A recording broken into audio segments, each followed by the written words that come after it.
7 साल का प्यार, 6 साल पुराना निकाह और 1.5 महीने पहले नेपाल की सीमा पार कर भारत पहुंची एक महिला। अमरोहा में उभरी नई ये कहानी बिल्कुल सीमा हैदर की याद दिलाती है, जिसने जिले की पुलिस और खुफिया एजेंसियों को हाई अलर्ट पर ला दिया है। सऊदी अरब में रहने वाली बांग्लादेशी महिला रीना बेगम जब अचानक उत्तर प्रदेश के अमरोहा जिले में दिखाई दी तो पूरा मामला पल भर में संदिग्ध हो उठा। शुरुआती जांच में यह साफ हो गया कि यह सिर्फ एक प्रेम प्रसंग नहीं, बल्कि विदेशी अधिनियम के सीधे उल्लंघन का मामला बन चुका है। इस खुलासे ने न सिर्फ पुलिस को सक्रिय कर दिया, बल्कि पूरे जिले में तरह तरह की चर्चाओं का बाजार गर्म हो गया कि आखिर रीना बेगम भारत कैसे पहुंची, किसके सहारे पहुंची और इस कहानी के पीछे असली सच क्या है।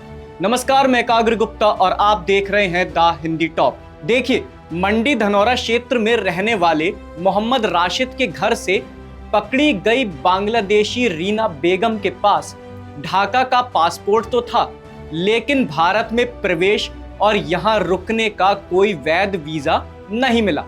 यह जानकारी मिलने पर पुलिस और खुफिया विभाग दोनों हरकत में आ गए। रीना को हिरासत में लेकर देर रात तक पूछताछ चलती रही। उसके मोबाइल फोन को भी कब्जे में लेकर कॉल डिटेल और कॉन्टैक्ट्स की जांच की गई। अब राशिद के बारे में आप जान लीजिए। मोहल्ला कटरा निवासी मोहम्मद राशिद करीब 10 साल पहले काम की तलाश में सऊदी अरब गया था। वहां एक अस्पताल में नौकरी शुरू करते ही उसकी जिंदगी ने मोड़ लिया। 7 साल पहले अस्पताल में ही उसकी मुलाकात बांग्लादेशी मूल की रीना बेगम से हुई और दोनों एक दूसरे को दिल दे बैठे। रिश्ता आगे बढ़ा और 6 साल पहले दोनों ने वहीं पर निकाह कर लिया।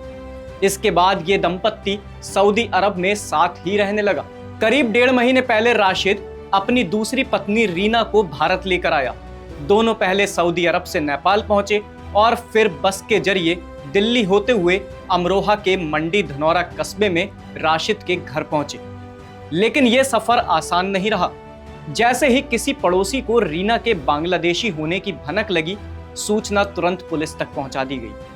प्रभारी निरीक्षक बालेंद्र सिंह टीम के साथ राशिद के घर पहुंचे और रीना को हिरासत में लेकर थाने ले आए। पुलिस के सामने सबसे बड़ा सवाल यही था कि रीना ने बिना वीजा के भारत में प्रवेश कैसे किया और उसकी मंशा क्या है। दरोगा रवि कुमार की तहरीर के आधार पर विदेशी अधिनियम की धारा 14 के तहत रीना बेगम के खिलाफ मुकदमा दर्ज कर लिया गया है।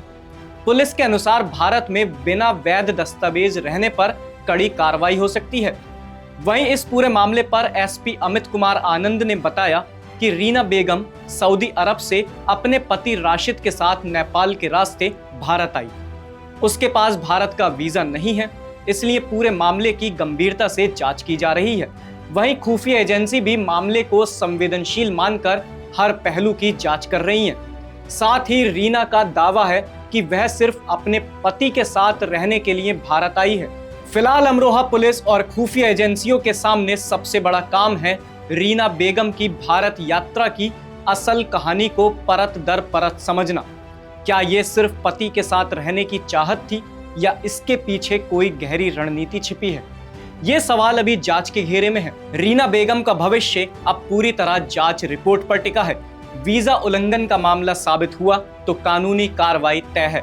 वहीं राशिद को भी ये जवाब देना होगा कि उसने कानून तोड़कर अपनी पत्नी को भारत लाने का फैसला क्यों और कैसे लिया। अभी इस कहानी का अंत नहीं हुआ है। जांच की अगली कड़ी में क्या नए खुलासे सामने आएंगे?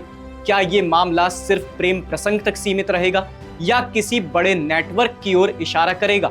इस पर सभी की निगाहें टिकी हैं।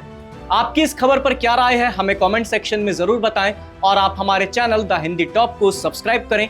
इसके साथ ही आप हमें social media platforms x, Facebook और इंस्टाग्राम पर भी फॉलो कर सकते हैं।